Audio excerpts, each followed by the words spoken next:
ክቡራን ሚኒስትሮች፣ ስቴት ሚኒስትሮች፣ ክቡራን የጀግናው ሀገር መከላከያ ሰራዊት ከፍተኛ አመራሮች፣ በየደረጃው ያላችሁ የመንግስት የሥራ ኃላፊዎች፣ ከሁሉ አስቀድሜ በዚህ ዓመት በተለይ የለውጡ መንግስት የተመሰረተበትን ጊዜ ሪፎርም የተደረገበትን ጊዜ እና ሰላማዊ በሆነ ሁኔታ የስልጣን ሽግግር የተደረገበትን 7ኛ ዓመት ሁላችንም አክብረናል። ከዚያ ማግስት የ9 ወር አፈጻጸማችንን ለመገምገም በመገናኘታችን እንኳን ሰላም መጣችሁ፣ እንኳን ለዚህ አበቃን ለማለት እፈልጋለሁ። የኢትዮጵያን የኢኮኖሚክ እድገት ሪፎርሙን ተከትሎ 3 አይነት ሀሳቦች ይነሳሉ። በብዛት ሀሳቦች ስለሆነ ወደ ተግባር ወደ ድርጊት እየተቀየሩ ያሉት ሀሳቦች ላይ በሚገባ የትኛው ሀሳብ ላይ ነው በደንብ ረግጠን መንቀሳቀስ ያለብን የሚለው ስለሚጠቅመን ነው ማነሳቸው። አንደኛው ሀሳብ አጠቃላይ ሀገራዊ ሪፎርሙ በርካታ ነገሮችን ፈጽሟል። የኢትዮጵያ እድገት ከጊዜ ወደ ጊዜ እየተሻሻለ ነው። የለውጡ መንግስት በርካታ ስራዎችን ሰርቷል። በፖለቲካ ሪፎርም ብዙ ጊዜ የተወያየንባቸው የምናውቃቸው ናቸው። አጋር እና ሌሎች ተብለው የተገለሉ የማህበረሰብ ክፍሎችን ያቀፈ ፓርቲ፣ አንድ ሀገራዊ ፓርቲ እንዲኖር የተደረገው ሪፎርም ቀላል አይደለም። ከዚህም ባለፈ ደግሞ ተፎካካሪ ፓርቲዎችም የመንግስት አካል እንዲሆኑ የመንግስት አስፈጻሚ እንዲሆኑ አጀንዳው አገር የመገንባት አገር የመስራት በጽኑ መሰረት ላይ ማስቀመጥ እንጂ ሌላ የአሸናፊና የተሸናፊ ፖለቲካ እንዳይኖር ለማድረግ በርካታ ስራዎች ተሰርተዋል። ይሄ ብዙ ጊዜ ተወያይተንበታል። በኢኮኖሚ እድገታችንን ከዚህ በፊት ከነበረው በርካታ ሀገራት በኮቪድ ጊዜም በተንገደገዱበት ወቅት የሰራነውን ስራ ሁላችንም እናውቀዋለን። እነዚህ ሁሉ ውጤቶች በቱሪዝሙም የሰራናቸው፣ በማዕድን የሰራናቸው፣ በየሴክተሩ የሰራናቸው ስራዎች በሙሉ በጣም ትልቅ ናቸው። ስለዚህ ሪፎርሙ በተሳካ መልኩ እየሄደ ነው። የለውጡ መንግስት በተሳካ መልኩ እየሄደ ነው። ይሄ ማንም ሰው ዲናይ ማድረግ የለበትም የሚል ሀሳብ ያላቸው ሰዎች አሉ። ከዚህ ባለፈ ግን ችግሮችን ደግሞ የማያዩ ማለት ነው እና በኖርማል ሁኔታ የሚንቀሳቀሱ በጣም በርካታ ነገር ሰርተናል። ማንም ያልሰራነው ነው የሰራነው። በከተማ ልማትም በኮሪደር የሰራናቸው ስራዎች ለብዙ ሀገራት ምሳሌ ናቸውና ብዙ ነገር ሰርተናል። ስለዚህ የሰራነውን ስራ ማንም ሊያናንቅ አይችልም። እኛ በጣም ትልቅ ነገር ሰርተናል ብሎ በኖርማል ሁኔታ የሚንቀሳቀስ የነበርንበትን ችግር የነበርንበትን ድህነት፣ ኋላ ቀርነት በሚገባ ያልተገነዘበ ብዙ ስለሰራን ምን ከዚህ በኋላ እኮ ብሎ ትንሽ በድሉ ሰከር የሚል አስተሳሰብ ያለው አለ በአንድ በኩል። በሌላ በኩል ደግሞ የዚህ ተቃራኒ የሶሻል ሚዲያ እና ሀገር የሚያፈርሱ አካላት ሀሳብ ይዞ አሁንም ችግሮች አሉ፣ በርካታ ችግሮች አሉ። ኢትዮጵያ ውስጥ ችግር ነው፣ ኢትዮጵያ የፈረሰች ሀገር ናት፣ የጸጥታ ችግር አለ፣ ድህነት አለ፣ ኋላ ቀርነት አለ፣ ኑሮ ውድነት በሙሉ ሶሻል ሚዲያ የሰራናቸውን ስራዎች በዜሮ ለማባዛት የሚሰራውን ሀሳብ በሙሉ ይዞ በጣም ሁሌ በችግር ውስጥ እና ምን ልንሆን ነው በሚል እና ያመጣነውን ነገር ወይም ደግሞ የዓለማዊ ሁኔታውንም የአካባቢያችንን ሁኔታም በደንብ ያልተረዳ ችግር ብቻ የሚያወራ አስተሳሰብ አለ። ሶስተኛው እና ይሄ አመራር መያዝ ያለበት የሰራናቸውን ስራዎች በአግባቡ መለካት፣ በአግባቡ ሴሌብሬት ማድረግ፣ በአግባቡ ኮሙኒኬት ማድረግ፣ በአግባቡ ለሌላው ማስረዳት። ነገር ግን ደግሞ የሚቀሩን ስራዎች ላይ ደግሞ ከዚህ በፊት ከነበርንበት ድህነት ኋላ ቀርነት አኳያ አሁንም መሮጥ አለብን የሚል በጊዜ የለንም መንፈስ የሚሰራ አመራር መሆን አለበት። መካከለኛውን መንገድ መምረጥ ያስፈልጋል ማለት ነው። ሁሉንም ነገር በችግርና በዜሮ ማባዛት ይሄ የሌሎች አካላት ተልዕኮ ነው።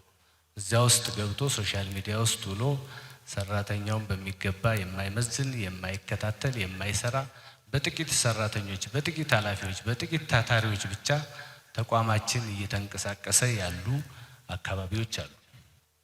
እነዚህን መፈተሽና ማስተካከል ያስፈልጋል። ሪፖርቱ ሲቀርብ ስናይ በብዙ ጉዳዮች ላይ ከአሰብነው በላይ የፈጸምንባቸው አሉ፣ ያሰብነውን ያሳካንባቸው አሉ፣ ትኩረት ደግሞ የሚፈልጉ አካባቢዎች አሉ። ስለዚህ ካሰብነው በላይ የፈጸምነውንም የፓርቲያችን ዓላማ የመንግስታችን ዓላማ ካሰብነው በላይ ማቅዶ መፈጸም ነው የሚለውን ጉዳይ እንዳሳካን ወስደን በደንብ ሴሌብሬት ማድረግ ያስፈልጋል። አሁንም ግን የሚቀሩ ስራዎች አሉ። ያለንበት ቀጠና ያለንበት ዓለም በብዙ ነገሮች ራስን መቻልና መንቀሳቀስ የሚጠይቅ ነው። ስለዚህ ሩጫው ገና አላለቀም፣ ጀመር ነው እንጂ ከዚህ በላይ መሮጥ አለብን። እኛ ራሳችን ብቻ ሳይሆን ደግሞ በአካባቢያችን ያለውን ሰራተኛ በደንብ ማስሮጥ፣ ማሰራት፣ መለካት ያስፈልጋል የሚለውን ነገር መያዝ በጣም አስፈላጊ ነው። ሰሞኑን የሲቪል ሰርቪስ ሪፎርሙን በተመለከተ ከሚኒስትሮች ከስቴት ሚኒስትሮች እና ከሚመለከታቸው ጋር ስልጠና ነበር። እነዚያ ስልጠና ላይ አንድ ነገር ተነሳ። የተነሳው ነገር ምንድነው? የሰራተኛችንን ስንለካ 85% በላይ ከፍተኛ ቢሆን 90 በጣም ብዙ ነው እና ይሄ ምንም ማናሳካው ነው። 85% እጅግ በጣም ጥሩ የሚለው ወይ ከ80 ወይ ከ85% በላይ መሆን አለበት። 90% የሚለው ትንሽ ይከብዳል የሚልና በሌላ በኩል ደግሞ እኛ እኮ የምናቅደው ያቀድነውን ወይም ደግሞ እያንዳንዱ ሰራተኛ የተሰጠውን ስራ 100% ይሸፍናል፣ እያንዳንዱ ተቋም ያቀደውን ይፈጽማል ብለን ነው መጀመሪያ እየተነሳን ያለነው። ስለዚህ 100 መፈጸም ለምንድን ነው እንደ ትልቅ ነገር የሚታየው?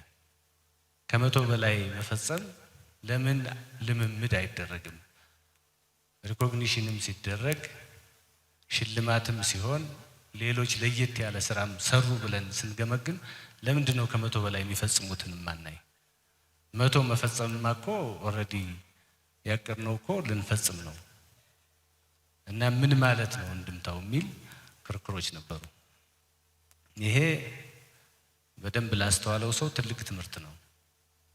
ሲጀመር ሁሉም ተቋማት ሁሉም ሚኒስቴር መስሪያ ቤቶች የሰሯቸውን ስራዎች 100% መስራት አለብኝ የሚል እሳቤ አለ ወይ ነው የመጀመሪያው። እንደ ተቋም ይሄን ካላሰብን በቃ 80% ሲፈጽም እንደ ትልቅ ደስታ ሊያይ ይችላል። ግን 20%ስ 100 ፈጽማለሁ ብሎ አይደል ቃል የገባ የሚሉ ጉዳዮች በደንብ ሲሪየስ መታየት አለባቸው። በእርግጥ የሲቪል ሰርቪስ ሪፎርሙ ላይ ወጣ ገባ አካሄድ እንዳለን ሁላችሁም ታውቁታላችሁ። በሰሞኑ ግምገማችንም ያየነው ከዚህ በኋላ ሁሉም ተቋማት የአገልግሎት አሰጣጥና አስተዳደር ማሻሻያ ሪፎርምን መፈጸም ዝም ብሎ የውዴታ ሳይሆን ግዴታ ነው። አገልግሎት አሰጣጥ ለየትኛውም ሰው ሊያሳስበው ይገባል። በጠንካራ ሰራተኛ የታጀበ በጠንካራ አመራር የታጀበ የአገልግሎት አሰጣጥ ስራ መስራት አለብን የሚል በጣም በትልቁ ነው የተሰመረበት እና ከዚህ በኋላ ያለን ግምገማ የአገልግሎት አሰጣጣችን ምን ደረጃ ላይ ነው ያለው? የጠንካራ መንግስት መገለጫ አንዱ አገልግሎት አሰጣጥ ስለሆነ የሪፎርሙ ዓላማ ሰራተኛ ማብቃት ነው። ይሄ ሀገር ትልቅ ሀገር ነው። የያዝነው ሲቪል ሰርቫንት ብቻ ሳይሆን ሌላም ያስፈልገናል። ስለ መንግስት የሲቪል ሰርቪስ ሪፎርም ብቻ አይደለም፣ ስለ መንግስት የአገልግሎት አሰጣጥና አስተዳደር ሪፎርም ብቻ አይደለም። ፕራይቬት ሴክተሩም ራሱ የግል ሴክተሩም ራሱ መንግስት እንዲንቀሳቀስ ይፈልጋል። የግል ሴክተሩም መንግስትም ህዝቡም በጋራ ሲንቀሳቀስ ነው የምናስበውን ብልጽግና በአጭር ጊዜ ማምጣት የምንችል የሚል ውሳኔ ተወስኗል። ስለዚህ ብዙ እዚህ የምናያቸው የሚቀርቡልን ሪፖርት የፈጸምናቸው አሉ፣ በጣም ትኩረት ሰጠን ደግሞ የምንሰራባቸው አሉ። ስለዚህ እንደ ከዚህ በፊቱ ዝም ብሎ ተጃምሎ መንቀሳቀስ የለም ማለት ነው። መንግስት ትኩረት የሰጠባቸውን ስራዎች ተቋማት ያቀዷቸውን ስራዎች መፈጸም የሚችሉበት አውድ መፈጠር አለበት። ካልፈጸሙ ደግሞ ለምን የሚል ብስጭት ውስጥ መግባት አለባቸው። በጥቂት ሰራተኞች ብቻ የሚንቀሳቀስ ተቋም መገንባት የለብንም። የጠንካራ መንግስት አንዱ መገለጫ ጠንካራ ተቋማት ሲኖሩ ነው። ስለዚህ እዚህ ላይ በደንብ ያልሰራናቸውን ስራዎች በደንብ አይተን የሰራናቸውንም በአግባቡ መግባባት ያስፈልጋል፣ ያልሰራናቸውንም በአግባቡ መግባባት ያስፈልጋል። ሁለቱም እጅግ ጠቃሚዎች ስለሆኑ ቀሪ ስራዎችን በሚቀጥሉት 3 ወራት ውስጥ አሁን ከጀመርነው በላይ ፈጽመን አመቱን በድል የምንፈጽምበት አመት እንዲሆን እመኛለሁ።